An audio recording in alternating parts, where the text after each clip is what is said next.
پلازمېنه کابل سهار پیل په چاودنو نږدې 3 ساعتونو کې 3 چاودنې له تیرو 4 میاشتو راهیسې د چسپکي ماینونو چاودنې تر یوه بریده ورځنۍ چاره ګرځېدلې. دغو پیښو کې 2 کسان وژل سوي او 15 نور ټپیان.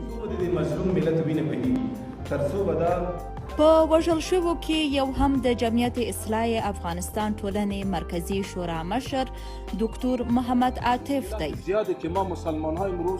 دکتر محمد عاطف په تخار ولایت کې زیږېدلی، لوړې زده کړې د ماسټرۍ تر کچې کړې او له تیرو 3 کلونو راهیسې د جمعیت اصلاح د مرکزي شورا د مشر په توګه دنده مخته وړله.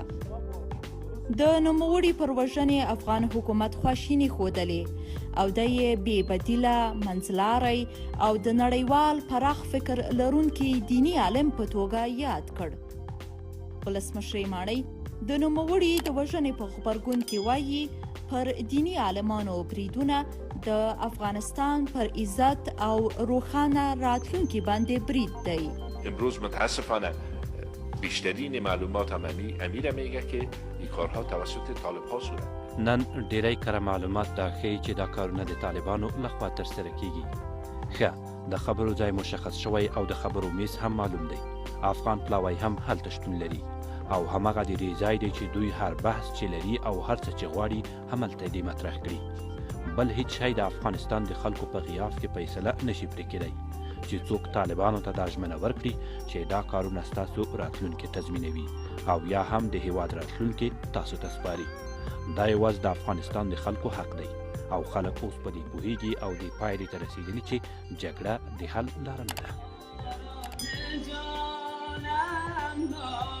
جمعیت اصلاح افغانستان ټولنه 18 کاله وړاندې جوړه شوې.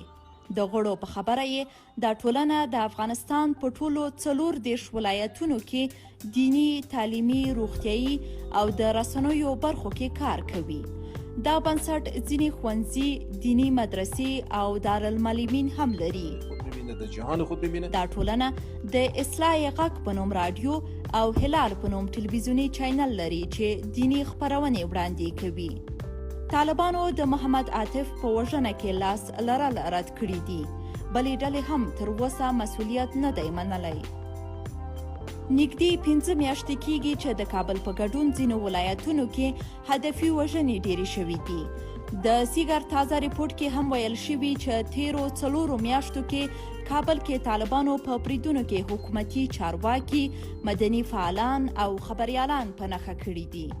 د افغانستان پر بیا رغونې د امریکا د څار دغې ادارې د تیر 2020 کال وروستیو 3 میاشتو په اړه خپل راپور کې ویلي چې جګړو کې 810 ملکیان وژل شوي او څه باندې 1.5 نور ټپیان شوي دي. د سیګر په خبره په دغو تیرو 3 میاشتو کې د افغان امنیتي ځواکونو په ملاتړ د بهرنیو ځواکونو هوایي بریدونه هم ډیر شوي وو.